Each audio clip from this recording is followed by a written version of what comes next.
mostly going to maybe doing a flow class, even though he would probably be better for that. I don't care if you want to. We can just, if you want, well, let's wait till after this. How long is this going to be then?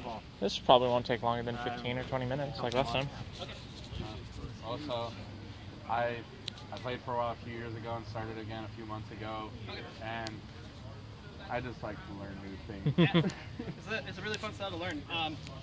I'm not going to try to teach you Amtgard style, but I will have this caveat. All of my style is from Amtgard. Everything that I do is based off of Axgar, Sir Shadow, Axgar, and Warblade, who are all Amtgard Sword Knight warlords who specialize in this stuff. So I just use it to translate into Fel stuff, which is a little bit faster, harder, and you can move people around a little bit easier.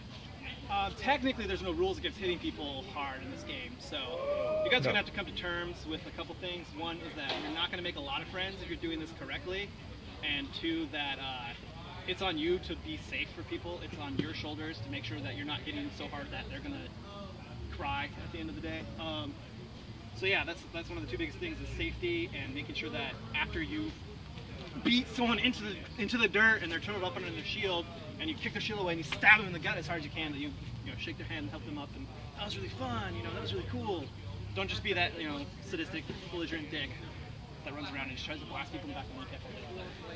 So, all right, let's start off. Why don't you guys show me how you hold your weapons, like if you're going to fight someone who's fighting sword and board. Okay, so all of this style, because it's so heavy, well, maybe not so much for stuff, but if you guys feel my weapons, they're all over 24 ounces. That is actually just 24. That's like 40. This is 40. So one of the things that you're going to have to learn is you can't fight, even in Amtgard, you can't fight like you do a lot of the time in Amtgard, like up here, and doing the wrist stuff, because you're going to blow your wrist out. You're not going to get enough speed. You're not going to get enough power. You might be quick, but you're not going to be fast. And you're going to start doing this a lot, which is going to get you killed, and you're going to get hurt, and you get fat and old like me. So you're going to be, keep your stance, please.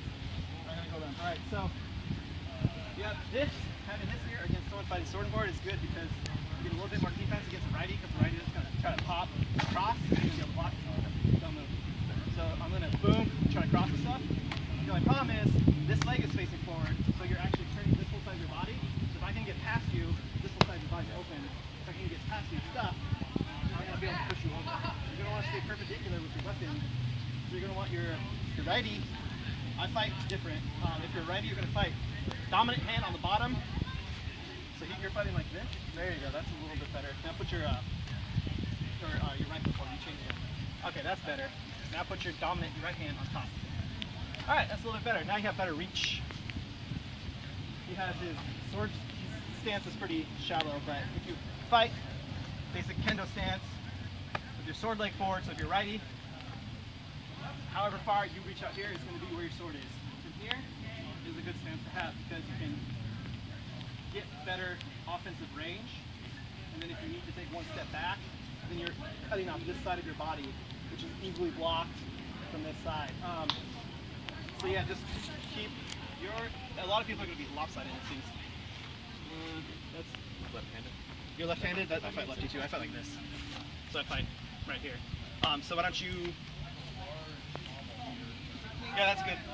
This side of your body is going to block a lot of people who are going to try to cross you from that lefty side, which is awesome because it's easy for you to block and then riposte into my arm or my body. Especially when they start doing this high cross stuff, super easy to kill people. Good.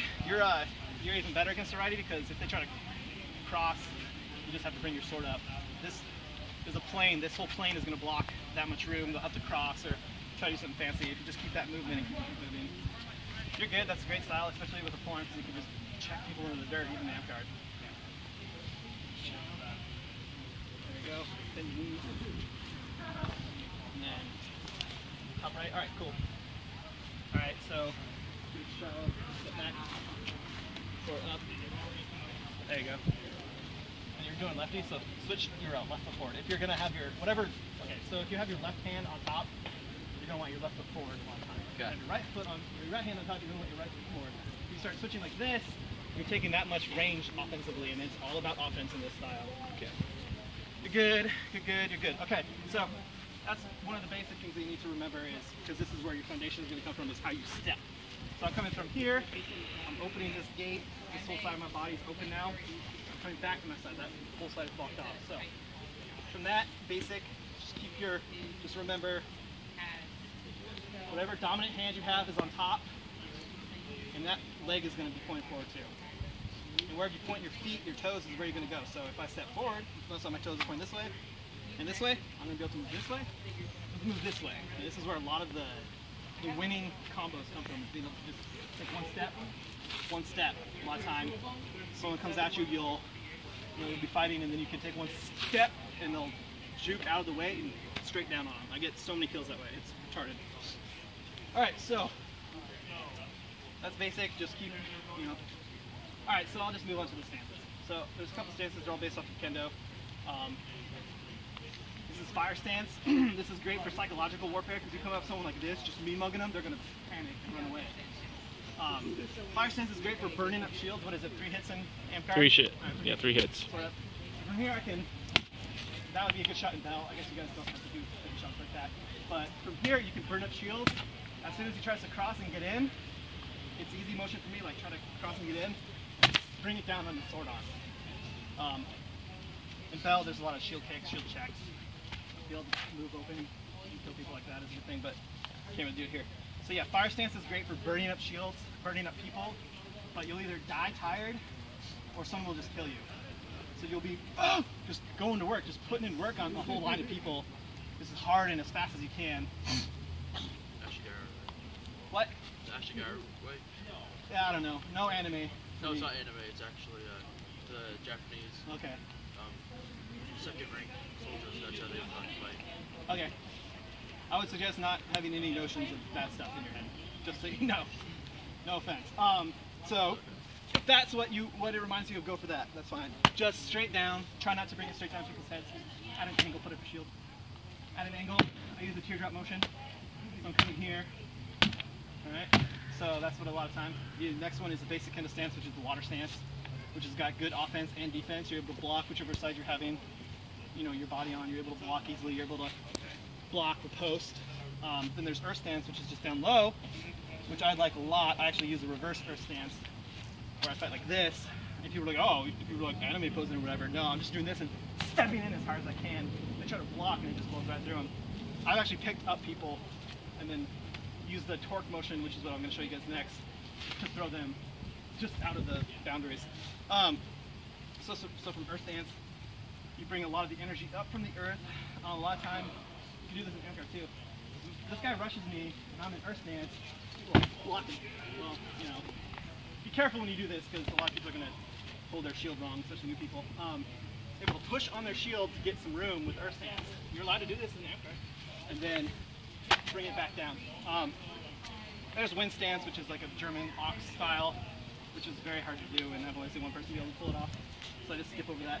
So that's like 3 things that I've taught you is dominant hand, dominant foot, pointed at the opponent, put your toes at your opponent, pick a stance, psychological warfare. I usually start in basic water stance just so I can transition from water to earth to fire. There's fire for aggressive, just go to town on people. It's especially scary if you have a pole arm and you come out someone like this, and they're just like, nope, nope, nope. This is a good style when you want to hide your range from people. If, say, I'm fighting these guys and there's 2 people over here, if I'm here, I'll take that person out, transition back to water stance. This person will rush, I'll be able to block and chop. So that's 3 things that you guys need to know. Real quick, why don't we go around the circle and you repeat what was the most important thing for you to learn, or what sticks with you the most. We'll just do this real fast. Don't talk. Out of that would be your whole, I don't know what stance that was, earth stance, hiding the leg. The reverse earth stance is fun, but it also, if you're here and they're too fast, you're just going to die. But you can also bring this up a lot of times. This is good. I use this stance a lot when they rush in.